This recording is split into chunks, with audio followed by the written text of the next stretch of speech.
First, we had Teach Creationism. That failed in 1987 in Edwards v. Aguillard. Then we had Teach Intelligent Design.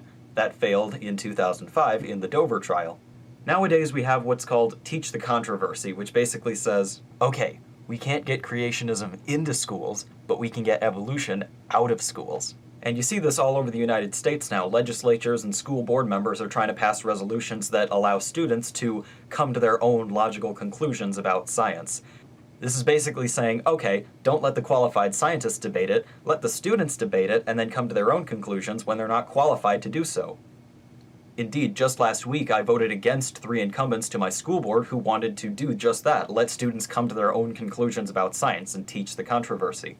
Now, a Tennessee legislature recently passed a bill that would allow students to come to their own conclusions about science in the classroom, and while it is too late to make a video saying please don't vote for it, I think the video of the debate on the House floor really shows what's going on in these people's minds, and I think it's something that you should really see. Now, I'll show you the clips in the video that basically say what the bill is, and then you get this Vanderbilt professor in, and I'll let her talk about who she is and her objections, and then I'll show you various clips of objections to not passing the bill, and I'll jump in with my own stuff.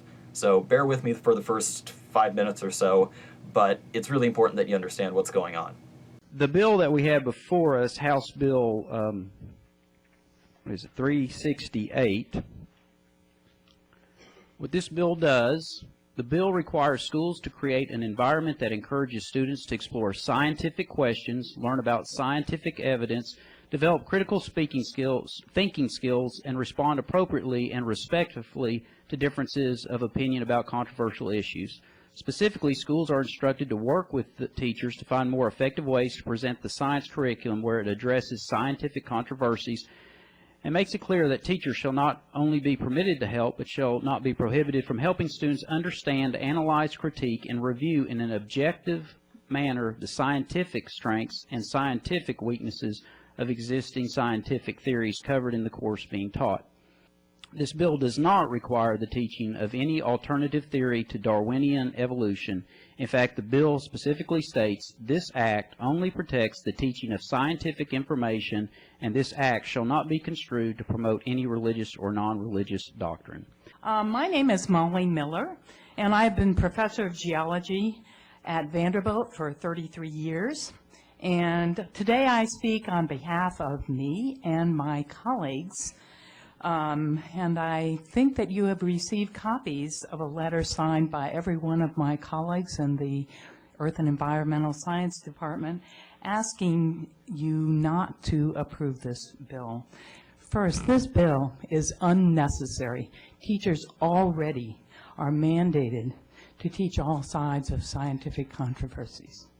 This is really clearly spelled out in Tennessee's science education standards, which if you haven't read them, they're really impressive, and they're on the Tennessee Education Department website. Second, the science topics or issues listed as controversial in the bill are not scientifically controversial. They represent the best scientific explanation of natural phenomenon, and they are mandated in these science standards. Let's consider quickly 2 theories that are accepted by almost all scientists. One is atomic theory, the idea that the atoms are composed of protons, neutrons, and electrons, and the other is evolution. Neither one has any competing scientific theory that's really strong. I can't imagine that this legislative body would take time to debate whether or not atoms are made up of protons and neutrons, or if there's some better explanation. It's not a controversial theory, and it's not a controversial scientific theory, and neither is evolution.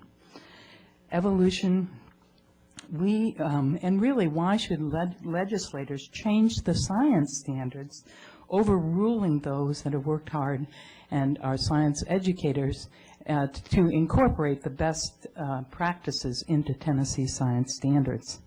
And fourth, and most importantly, this bill would hurt Tennessee students who need to be learning science every minute that they are in a science classroom if they're going to be able to compete.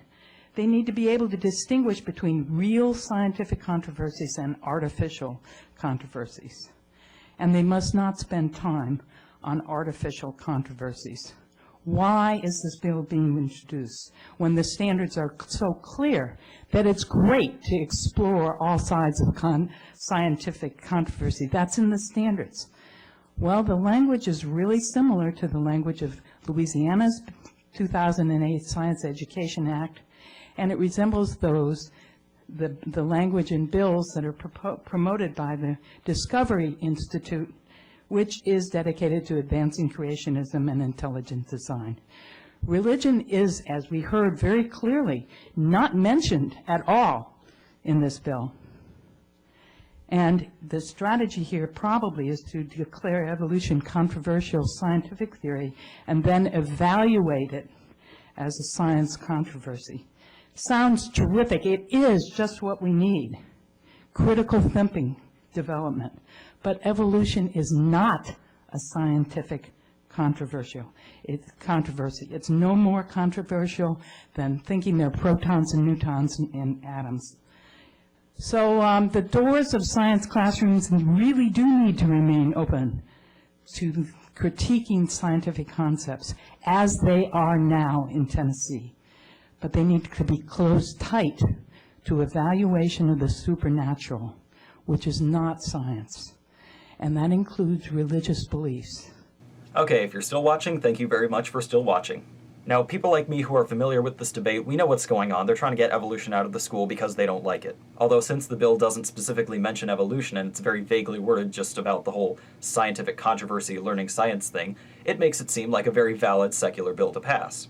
So when people like me jump in and say, wait, sorry, this is obviously religiously motivated, the legislators just come back and say, hey, wait, there's no religion in here, what are you talking about? And then it makes me look like I'm being slanderous and stupid. Alright, now that we've got the big picture, let's get on to the, debate. I find it offensive that you will come in and walk in this body, and whether I agree with you or this legislation or not, that you present yourself in such a way that you're saying that you, first of all, you put two things in front of us. You put the atom in front of us, you put evolution in front of us. It don't take a rocket scientist to know that you're talking about an exact science and you're talking about something that is a theory. Well, it don't take no rocket scientist to also know that atoms are a theory.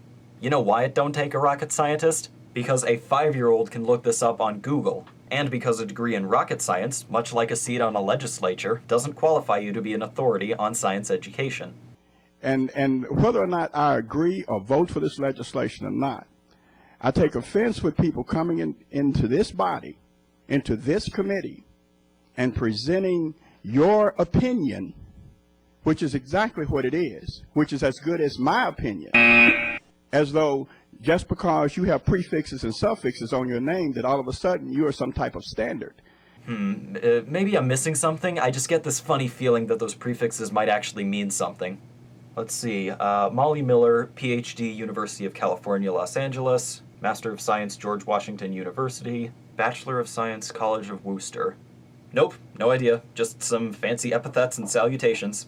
I was almost shocked when he brought this up. Like, seriously? You don't understand what PhD means? Now listen here, that fancy book learning don't mean nothing. This is science, not rocket surgery. Just because you have prefixes and suffixes on your name that all of a sudden you are some type of standard. And I find that offensive. Yeah, how dare you claim to be more educated than me in the field that you study and I don't? I am deeply offended by the specialization of human resources in society. Also by the sky. Dumb jackass thinks he's better than me. You made a statement that there's no competing theory with evolution, so I take it that if evolution is proved untrue, then people might have to believe that the earth was actually created like the Bible says.